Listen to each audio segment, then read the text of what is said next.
This is Rob Tebbutt for Behind the Gloves. I'm delighted to be joined by the returning Kell Brook. Rise again. Kell Brook, how are you, Kell? Tip top. You're looking very well. Yeah, I feel good. Got a bit of a glow going on being in Fuerteventura training. Not liking this cold in Sheffield, but I do love Sheffield. I love fighting Sheffield. But yeah, I'm excited about fighting again here. I'm looking forward to the new challenge at the new weight, 154. I think it'll suit me down to the ground. I'm looking forward to seeing all the fans happy and excited, and looking forward to the fight. I'm looking forward to jumping on the ring and getting that win. Now, the last time I saw you was when we came up to the Ingle gym and Kid Galahad beat me around the ring. You were just getting back into the gym at that time, I believe, maybe 1 or 2 weeks. How different are you from now compared to that point? I think it was October time. Oh, I'm a lot different. You can see, the hamster cheeks have gone down a bit. My fitness has improved, a lot. And I'm a lot more positive on life, so I'm in a great place now. I was going to say, mentally, how different are you? Because being back in the ring... Mentally, I'm where I need to be. Exactly where I need to be now. Mentally, I feel very... nothing's going to send me off track. I'm very focused, very focused. Now, the last time we spoke to you, you were very open and very honest about how you felt in the immediate aftermath of Spence, obviously fighting in your hometown or your home city of Sheffield and losing your world title. Now you've had the time to look back and you're back in the gym, you've got a fight date. Does that change how you feel about the whole situation?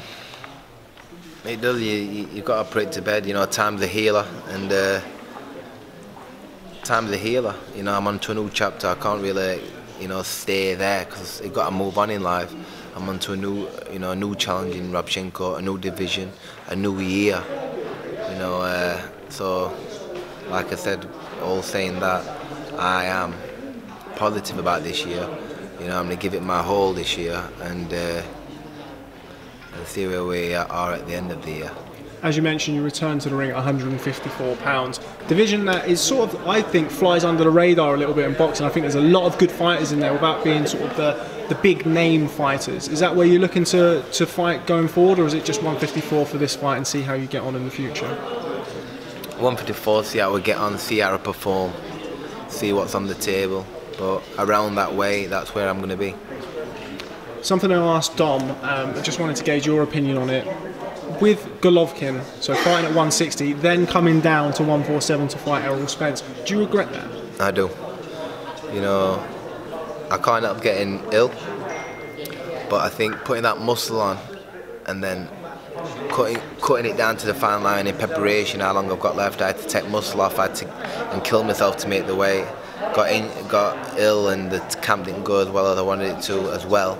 Then I had to perform with the eye injury and everything else. Maybe I should have pulled out, but I'm a proud man. I sell all these tickets, there were a lot of money on the table, everything else, you shouldn't really go on that. I should have really, looking back, pulled out of the fight, but I didn't want to let the fans down, paid money to come and watch me out, and I still went ahead. Wish I shouldn't have. I don't think you have to prove that to anybody. You showed tremendous heart in both fights. You certainly didn't have to face Errol Spence in a mandatory, very much unenviable position. So, yeah, I don't think you have to prove anything in that regard. Amir Khan, I know this is the 15,000th question you've been asked about him today. Signs with Matchroom. Is that fight going to happen this year? If it's going to happen, it's going to happen this year, and it's going to happen under Matchroom. We're both with the same promotional team, so I can't really say because it's down to him as well. You need two dancers. You need two opponents to dance, don't you? So I'm ready to dance. Is he? How did you feel when you heard that he was signing with Matchroom?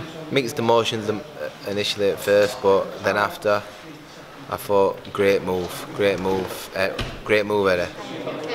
Just touching on the rest of this card, obviously we see Kid Galahad and Atif Shafiq, your stablemates, fighting on the card. Does that give you that extra momentum, that extra boost, knowing that two of your close friends and stablemates are also going to be there with you on the night?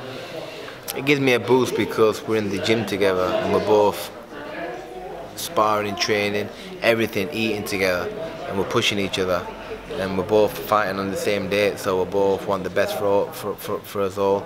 So I think it's got to be a positive. You know, we both want the best. We're both pushing. You know, so it's going to be good. Is that a big factor in like getting you back in the ring, having people like Barry around? Yeah, and obviously you know, Billy Joe. Barry's at that level. You know, Barry's up there. You know, he could easily mix with the Framptons and the Quigs and all these. So he pushed himself, and he can stick with me on them hard runs and the hard 10, 12, 8-round sparring in training, and the dieting part. You know, because it takes a lot for an opponent, a fighter, to deal with everything what comes to being a fighter, and Barry can do that. Just want to touch back on the weight. It's not necessarily just making the weight on the day. It's something you spoke about in the press conference. It's that check weight. Just explain to people about making the weight, and then you know, as soon as you start drinking, you're straight up to that 10-pound limit, so you can hardly have out to eat, and then you got. You know, if you go over that, you get stripped. So you're nervous, and you're thinking, am I going to go over it that weight, and you're panicking. That and all that is a big factor. So, but nah, we'll just weigh in, fight. And just finally, Kell, because I appreciate you busy. Nice to have you back, though. Nice to be doing these things again. Just send a message to fans who are going to be tuning in on March the 3rd to watch the return of Kell Brook. Tune in, I always deliver. It's going to be exciting in a new way. You know, the eyes, let's see if we don't know if they're going to hold up. You need to tune in. Sheffield Arena, be there. I'm ready to let these Brownies go, mate. Kell Brook, thanks very much for speaking to Behind the Gloves. Always a pleasure catching up with you. Thank you. Hey, fight fans, it's Michelle Joy Phelps, and if you haven't already subscribed to my YouTube channel, make sure you go ahead and do so by clicking right here.